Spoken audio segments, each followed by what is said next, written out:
There's one simple question I want to answer with this video. Are celebrity collaborations made cheaper? Do they remove all the tech because they know it's going to sell more for how it looks than the substance of the shoe?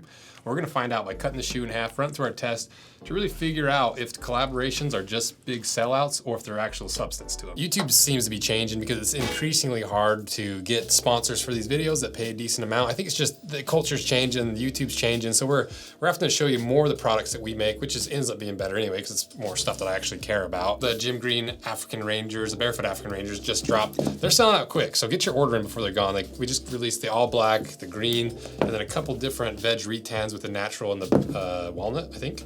We also just updated our micro adjust belt. This is not a full belt, clearly.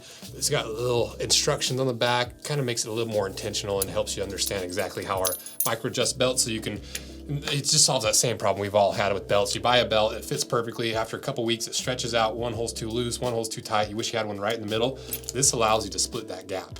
And we also have a bunch of new kilty leathers coming out, some Red Wing-esque stuff like the Mule Skinner, Copper Rough and Tough, and Amber Harness. So check them out below, and thanks for supporting these products because this is going to be how we end up being able to afford to do the channel. So thank you guys for considering buying these products. Check them out below. Well, most people don't know this shoe started out as a full performance running shoe because in 1982, New Balance released the original 990 V1 as a straight running shoe to capitalize on this new trend of jogging, which is still crazy to me that jogging just like randomly in the 80s was like, oh yeah, that's a hobby, that's a thing we could do. And the original 990, the V1, featured cutting edge technology, made in the USA craftsmanship, but came at a steep price of $100 back in the 80s, which is around $325 today.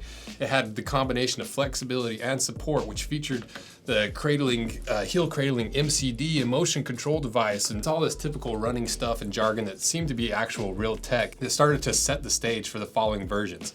And over the next few years, they released the 995, the 996, 997, 998, and 999. But in 1998, if those numbers aren't confusing enough, 16 years after the original release of the V1, New Balance went back to the 990 silhouette, revived it from the dead for the 990 V2, and New Balance doubled down on their technical functionality of these shoes and really wanted them to be a running shoe with the Absorb midsole. And then not much happened with the 990 for quite a while, but in 2012, 14 years later, the 990 V3 was released. Then surprisingly, in 2016, just 4 years later, instead of the typical decade plus, the V4 was released as the dad shoe craze was in full effect. Everyone loved it. But then again, just 3 years later, in 2019, the V5 was released. And we've cut that, and it's right here, that's what we're gonna be comparing it to. And then finally, 3 years later again, in 2022, the V6 was finally released. So does this mean that New Balance is just trying to release as many new shoes and collaborations as possible at the expense of the functionality and the end consumer? Or have they stayed true to what originally built the 990 series in the 80s? Well, what is this shoe that we have here? Because it's clearly not the average New Balance shoe. Well, the brand is New Balance. The style is the Made in USA 990 V6, but it's the Baklava version. That's a collaboration with Action Bronson. They weigh 15 ounces. They retail for $199, and they're made in the United States, which means 70% domestic value. That's just a whole other rabbit hole we can go down in another video. But how does New Balance position this product? Well, they say the designers of the first 990 were tasked with creating the single best running shoe on the market. The Made in the USA 990 V6 embraces this original mandate with a series of performance-inspired updates. But the word performance-inspired is a little bit concerning because we've seen this terminology play a few times with heritage-inspired, something-inspired, where they use a key word but throw the word inspired on the end to make it a little bit softer. So to see what performance-inspired actually means and if celebrity collaborations remove any performance, we're going to compare, like I mentioned, this V6 to the V5 just as a baseline of materials. And so if we look at the upper first, and we already know the leather's really good from the design analysis video we did of the shoe last year because it's a pigskin nubuck. It's stronger than cowhide at these thinner thicknesses. We burned it, no plastic on top, has plenty of the grain on the inside. It's 1.8 millimeters thick, so nice and thick. It performs really well on the puncture test. It takes 107 pounds to puncture through. It's in the top quarter of all test results. So how does this leather compare to stock New Balance leather? I think it's just as good, if not better. But what about the inside? How's the lining comparing the two shoes? Well, they're exactly the same, almost same materials, just different colors. What about the insoles? If we move one of each, you can see the V6 is a pretty cheap insole, you know, nothing special. The V5 does have a little bit nicer of a ortholite but honestly, they're kind of both cheap, and there's not a big enough performance difference to point one way or the other, so I think they're on par. And even down to how it's built, you can see it's almost identical with that seam going right down the middle, and how the lining like wraps underneath and is like strobel stitched in the toe, basically identical. But what about the things that actually matter to the performance of the shoe, the midsole, the outsole, the things that are actually making contact with the ground? Well, the midsole is a really interesting one to me because I'm really curious if New Balance has removed some of the tech from the shoe as it's gotten to later generations, and because it's a collaboration. Because this shoe is supposed to have what they call an end-cap midsole and fuel cell foam, which is impossible to decipher or decode because they don't really explain it on their site anywhere. So what I think they've done here is they use 3 different foams that look to be different densities. A light blue foam that I'm assuming is the fuel cell because it feels a little bit softer. I think this is in the heel to absorb shock. But it doesn't really work without the next layer, which is this medium blue foam that acts as almost like a stabilizing springboard or shank, so that as you compress that light blue foam, the harder medium blue foam kind of springs you forward, so you get the softness of the soft foam, but some of the stability of a harder foam that also wraps around your heel, stabilizing it. And then through the forefoot, you've got a darker blue that seems to be right in the middle of the hardnesses.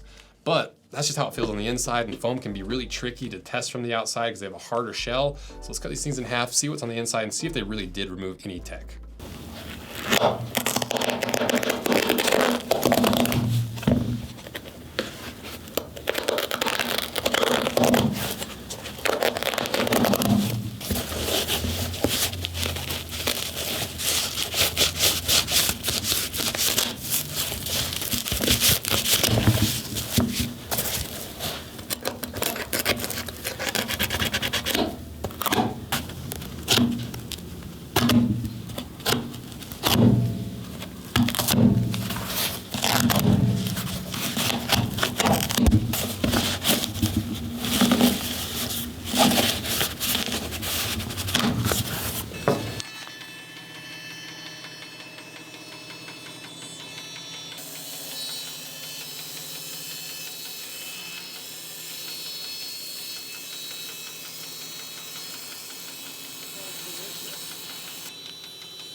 All right, we got it cut in half. Lots of baklava on the inside from the previous video. If you haven't seen that, go watch that. It's more of a design analysis through the lens of Action Bronson's career.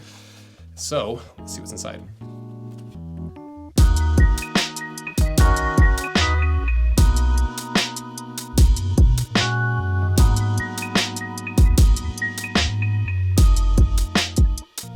So now that we have it cut in half, you can see that there are different sections of foam, at least color-wise, but are they actually functional? Well, we put our durometer tester on here, and the light blue foam is really soft at a 13 to 15 Shore A, which is about as soft as you get for foam.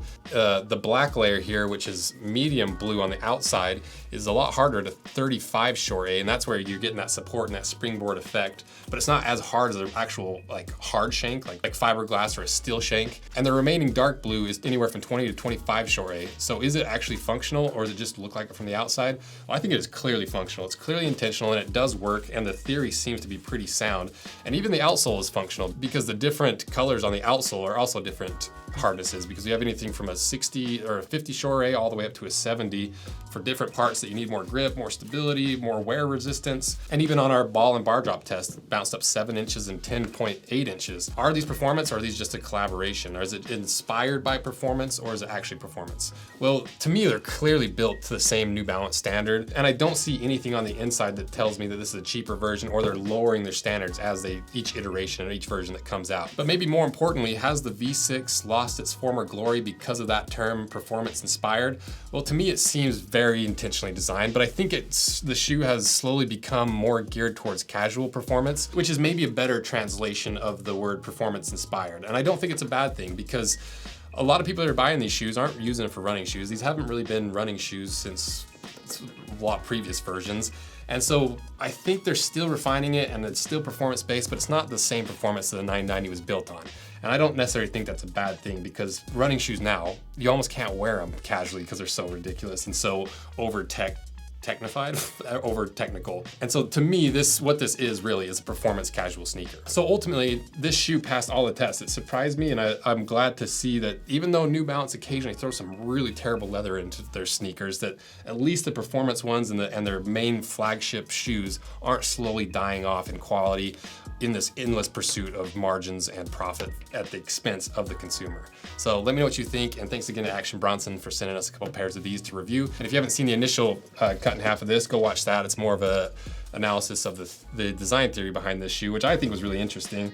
So they pair well together. So thank you guys. See ya.